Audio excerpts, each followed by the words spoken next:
अस्सलामुअलैकुम नाज़रीन।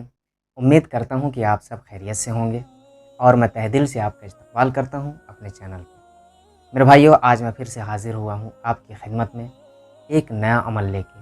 और आज का जो अमल है, यानी कि इसे बताने से पहले मैं आपको याद दिला दूँ कि अगर आप हमारे चैनल में नए हैं तो हमारे चैनल को सब्सक्राइब करें और बेल आइकन को ज़रूर प्रेस करें ताकि हमारे आने वाली वीडियोज़ की जानकारी आप तक पहुँचती रहे। और साथ ही इस वीडियो को आप आखिर तक ज़रूर देखें, क्योंकि ऐसा है कि वीडियो जो है आप शुरू में और आखिर में देख लेते हैं और बीच का जो है वो छूट जाता है। इसका मतलब ये हुआ कि आपको तरीक़ा नहीं मालूम, आपको तरकीब नहीं मालूम। आप अमल उठा लिए और वहाँ से अमल शुरू कर दिए, कभी भी कहीं भी किसी वक्त पढ़ना शुरू कर दिए। ये तो तरीक़ा नहीं हुआ ना मेरे भाइयों।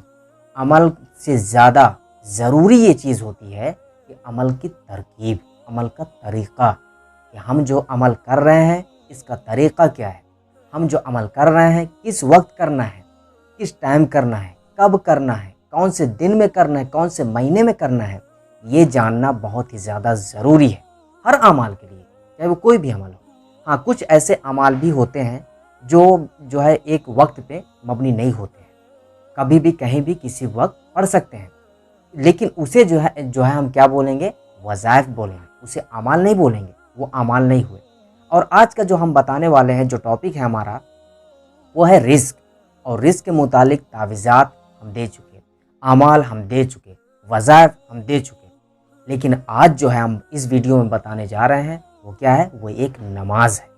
नमाज के ज़रिए से हम अपने रिज़्क को बढ़ा सकते हैं। नमाज के ज़रिए से हम अपनी दुकान में जो बिक्री है उसे बढ़ा सकते हैं।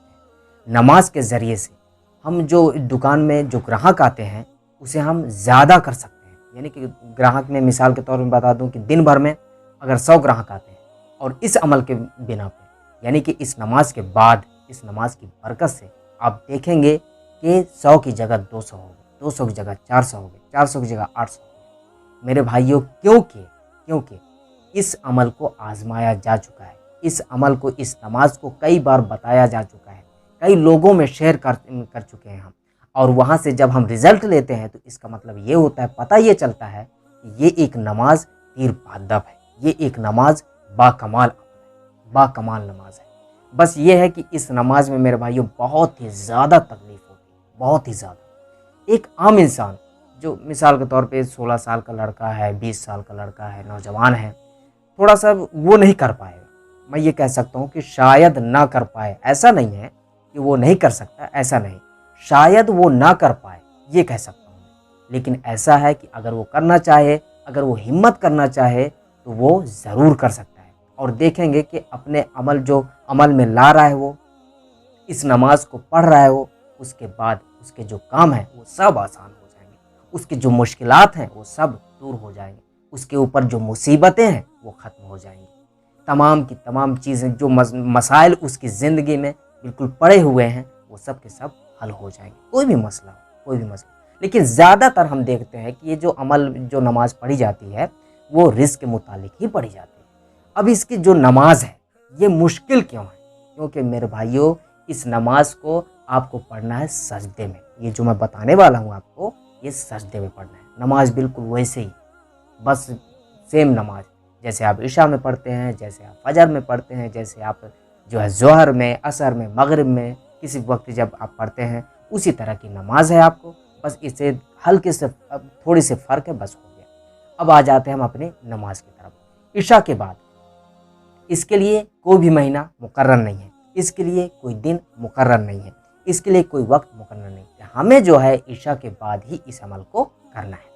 मेरे भाइयों, जब आप जो है इशा की पूरी नमाज़ पढ़ ली, पूरी नमाज़ पढ़ने के बाद हम नियत, कौन सी नमाज? नफिल की नमाज, यानी कि एक नफिल नमाज है। आप पढ़ भी सकते हैं, पढ़ भी नहीं सकते, लेकिन जब आप ज़रूरतमंद हैं तो आप तो जाहिर सी बात है इस नमाज को पढ़ेंगे। अब जो है मेरे भाइयों, ये जो नफिल की नमाज है, हम नियत कर लिए, नियत करने के बाद खड़े हो गए, इसका मतलब हम नियत कर लिए। अब इसके बाद हम सूरह फातिहा पढ़े, सूरह फातिहा के बाद हम कोई भी सूरह हम मिला सकते हैं, कोई भी सूरह मिलाए। अब यहाँ से लेकर रुकू में भी कुछ नहीं पढ़ना है, यानी कि जो तस्बीह है वो तो पढ़नी है, सुभान रब्बियल अज़ीम, ये तो पढ़ना ही है, जो तस्बीह है उसे पढ़नी है। जो अब रुकू की तस्बीह पढ़े, रुकू के बाद जो है हम खड़े हुए, फिर उसके बाद क्या है हम सजदे में गए, सजदे की तस्बीह पढ़े। सजदे की तस्बीह पढ़ने के बाद आप जो है 31 मरतबा आयत करीमा पढ़ेंगे। आयत करीमा यानी कि ला इलाहा इल्ला अंता सुब्हानक इन्नी कुन्तु मिनज़ ज़ालिमीन, यही आयत करीमा है। इसे ही पढ़ना है 31 मरतबा। ये मुश्किल क्यों है मैं आपको बता दूं, क्योंकि इसे पढ़ने में क्या होता है कि जब आप सजदे में पढ़ते हैं तो ये जो कंधा है ना, यहाँ दर्द होने लगता है, बहुत ही ज़्यादा शदीद दर्द होने लगता है। एक जो है पहली मरतबा जो करता है इस अमल को, उसके लिए जो पहली मरतबा करता है इस अमल को, तो दर्द थोड़ी शदीद दर्द होता है। लेकिन जब करने लगता है धीरे धीरे तो वो दर्द जो है ख़त्म हो जाता है, धीरे धीरे वो आसान हो जाता है, दर्द खत्म हो जाता है। इसी तरीके से आप पहले सजदे में किए, दूसरे सजदे में भी आपको 31 मरतबा ही पढ़ना है, दूसरे सजदे में भी। ये आपकी जो है एक रकात पूरी हो गई। इसी तरीके से आपको दूसरी रकात में भी 31 मरतबा पढ़ने हैं। अब आखिरी में यानी कि नमाज आपकी पूरी हो गई, सलाम के बाद आपको क्या करना है, आपको दुआ करनी है कि जो नमाज मैंने आज पढ़ी है, इस नमाज की बरकत से, अगर ये नमाज आप जो है कबूल हो गई, ये नमाज इस नमाज की बरकत से अल्लाह ताला से जो मांगने हैं, ख़ास मखसूस ये है रिस्क। जो मांगने का मतलब ये नहीं कि आप कोई भी चीज़ मांग ली, ऐसा नहीं है। मखसूस ये है रिस्क, क्योंकि ये नमाज ही पढ़ी गई है रिस्क के मुतालिक, रिस्क को आगे रख कर या रिस्क को सामने रख कर ही इस नमाज को पढ़ी गई है। तो आप क्या मांगेंगे, रिस्क। अब रिस्क के टॉपिक में हम कुछ भी ला सकते हैं, यानी कि दुकान की बिक्री, दुकान में जो है ग्राहक नहीं आ रहा है, वो ये तमाम मुश्किलात जो आ रही हैं आपके ऊपर, इन तमाम चीज़ों से निजात पाने के लिए आप अल्लाह ताला से दुआ कर सकते हैं। आप पहले दिन भी इस नमाज को पढ़ सकते हैं, यानी कि पहले दिन में असर आपको दिख रहा है तो आप नमाज बंद कर सकते हैं। आप दूसरे दिन भी इस नमाज को पढ़ सकते हैं, दूसरे दिन में यानी कि 2 दिन में आपको नमाज में से जो असर है वो देखने को मिल जा रहा है, तो आप नमाज को बंद कर सकते हैं। तीसरे दिन में इंशाअल्लाह ताला, अगर अल्लाह ताला चाहेगा तो आपकी जो रिस्क है वो बढ़ा दिया जाएगा, रिस्क में बरकत हो जाएगी, दुकान की बिक्री है वो बढ़ जाएगी। इस तरीके से आप करके देखिए, इंशाअल्लाह ताला एक बार ज़रूर इस अमल को आप करें, इंशाअल्लाह ताला आप देखेंगे कि ज़रूर भी ज़रूर फ़ायदा पहुँचेगा आपको, बहुत ही ज़्यादा फ़ायदा पहुँचेगा। तो मेरे भाइयों, ये वीडियो मेरी मुकम्मल हुई।